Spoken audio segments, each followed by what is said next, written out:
Hai, back again with me, Salsa, only on Deeper Talk, Banyu Bramanta ITS, Series 2, episode kedua. Nah, sesuai dengan yang aku spill kemarin, aku bakalan bahas sebuah topik yang sangat-sangat penting di perairan. Nah, apakah itu? Langsung aja. Aku kasih tahu sekarang apa itu. Itu adalah buoyancy, teman-teman. Nah, jadi buat teman-teman semua mungkin ada yang baru pertama kali dengar kali ya buoyancy itu apa. Dan emang penting gak sih emang buoyancy itu buat kendaraan yang ada di perairan, meski yang di surface ataupun yang di underwater. Nah, langsung aja. Aku ini udah undang salah satu anak dari sebuah tim. Timnya ini benar-benar membanggakan ITS karena dia telah menyabet juara-juara yang sangat-sangat fantastis, tingkatnya nggak nasional aja. Dan selain itu juga buat mahasiswa-mahasiswi ITS, kalian semua pasti tahu karena tim ini tuh kapalnya bakalan muncul di video himne ITS. Oke, daripada lama-lama langsung aja aku kasih tahu timnya itu tim apa. Timnya itu tim MSBT, teman-teman. Buat teman-teman yang belum tahu MSBT itu apa, MSBT itu Marine Solar Boot Team. Nah, tim ini itu udah lama banget berdiri sejak tahun 2011, jadi sekitar 9 tahunan lah ya.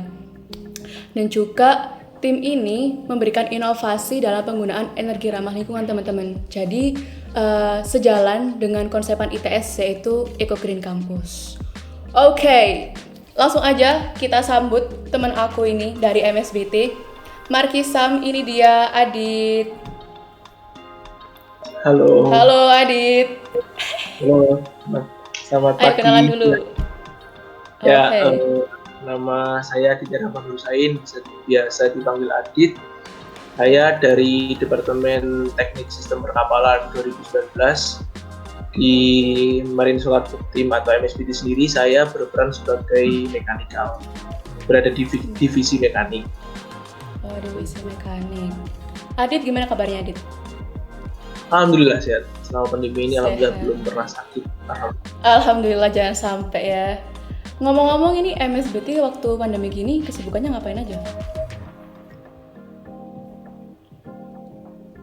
Nah, kalau dari MSBT-nya sendiri itu kita lagi rencana buat berangkat lomba lagi. Tanggalnya nanti bakalan diumumin ya. Nggak diumumin sih, ya nanti bakalan ada lah tanggalnya. Tapi kalau saat ini ya rahasia. Nah, kalau saat ini yang dilakukan itu kita sedang mencoba untuk mendesain atau membuat kapal baru, Jalapati 4. Nah, jadi sekarang tahapannya masih belum bisa dikatakan jadi, masih proses lah. Itu sudah mau trial apa gimana? Kalau dari kapalnya sendiri kita masih rencana sih bikin prototipe-nya dulu ya. Belum sampai ke kapal 1:1, kita masih bikin 1:5 atau 1 berapa lah. Jadi masih bikin skala yang kecil. Oke, mungkin teman-teman nih ditunggu aja ini kapal launchingnya Jalapati 4. Oke. By the way nih ya, tadi kan aku tanya-tanya nih mau tanya-tanya tentang buoyancy. Buoyancy itu apa sih, Dit, emang, Dit? Kan aku ini kan di Banyu Bramanta juga bukan anak teknikalnya kan. Nah, apa sih buoyancy itu? Ya, kalau buoyancy itu apa ini dalam bahasa fisika, asik. Buoyancy ini artinya itu daya apung. Jadi buoyancy ini kalau panjangnya itu buoyancy ini adalah gaya tekan yang disebabkan oleh cairan, gaya tekan ke atas yang disebabkan oleh cairan terhadap sebuah benda. Nah, si gaya tekan ini arahnya pasti berlawanan dengan gaya gravitasi. Jadi kalau gaya gravitasi ke bawah, massa benda ke bawah arahnya, si buoyancy atau daya apung ini arahnya pasti ke atas. Nilai dari buoyancy sendiri dipengaruhi oleh jumlah cairan yang pindah ke atas. Kemudian ada juga, kalau setahu saya sih ada 3 macam si buoyancy itu sendiri. Yang pertama itu kondisi ketika massa jenis benda lebih besar daripada massa jenis cairan. Nah, di sini si benda bakalan tenggelam. Ini dinamakan buoyancy negatif. Kemudian ada kondisi yang kedua, yaitu ketika massa jenis dari benda ini lebih ringan daripada massa jenis cairan. Di sini si benda bakalan mengapung di permukaan. Di sini nilai buoyancy-nya itu pasti positif. Terus kondisi yang terakhir itu ketika si massa jenis benda sama massa jenis cairan ini besarnya sama. Nah, di sini si benda itu bakalan melayang di tengah-tengah. Dia nggak bakalan tenggelam di dasar dan juga nggak bakalan mengapung di permukaan. Di sini itu buoyancy-nya itu disebut dengan buoyancy netral. Setahu saya sih itu. Oke. Nah, berarti buoyancy itu sebenarnya penting nggak sih buat kendaraan-kendaraan yang ada di air? Entah itu di surface maupun di underwater ya? Kalau menurut saya sih penting ya. Kalau pentingnya itu penting. Saya kasih contoh kapal MSPT sendiri. Karena MSPT sendiri ini didesain untuk kapal permukaan. Coba bayangkan dia nggak ada buoyancy. Nah, si kapal MSPT kan bakalan tenggelam. Nggak sesuai dengan tujuan dari dibikinnya kapal MSPT kan, karena dia inginnya bergerak di permukaan, karena dia nggak dapat buoyancy atau nggak dapat daya apung, dia bakalan tenggelam. Dia nggak bakalan sama dengan tujuan kita kalau kita ingin bikin kapal di permukaan. Sama seperti kapal-kapal yang lain, kapal-kapal permukaan. Kalau kapal underwater sih juga penting kalau buat mengatur dia itu mau mengapung seberapa, mau mengapung di atas atau mau melayang di tengah-tengah atau mau berada di agak dalam. Jadi buoyancy ini penting banget sih buat kapal baik surface maupun underwater. Itu sih. Gitu.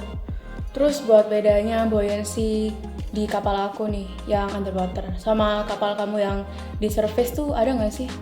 Terus perbedaannya tuh signifikan atau gimana?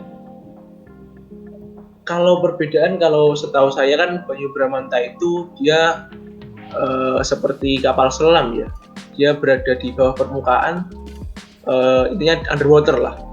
Kalau perbedaannya sama kapal MSPT pasti beda, karena MSPT itu dia basicnya emang kapal permukaan, ya pasti buoyancy-nya itu lebih besar daripada berat kapal sendiri. Tapi kalau di Banyu Bramanta kemungkinan dia itu buoyancy sama si berat kapal ini ya sama lah, tipis-tipis lah.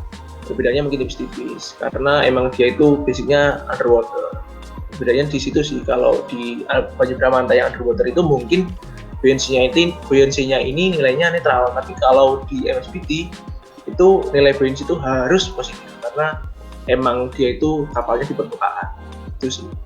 Oh gitu. Jadi dari yang kamu omongin ya, jadi buoyancy itu sebenarnya penting banget. Nah, terus jenis-jenis buoyancy-nya itu nanti bergantung sama jenis kendaraan kita. Itu ntar mau di surface atau mau di underwater gitu kan ya.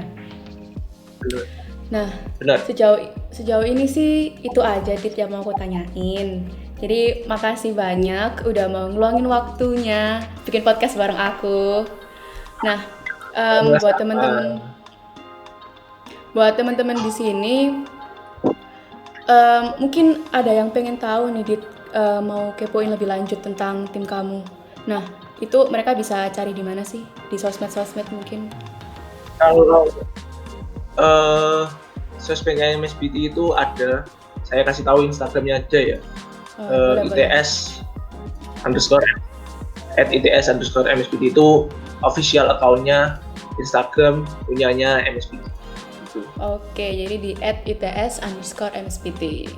Oke, jadi buat teman-teman yang pengen tahu lebih banyak bisa langsung ke CP-nya, itu ada di Instagramnya @ITS_MSPT teman-teman. Oke, makasih banyak ya Adit.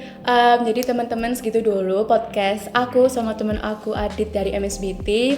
Segitu dulu bahasan buoyancy kali ini. Sampai ketemu di episode selanjutnya dengan tema-tema yang sangat-sangat wow banget. Dah.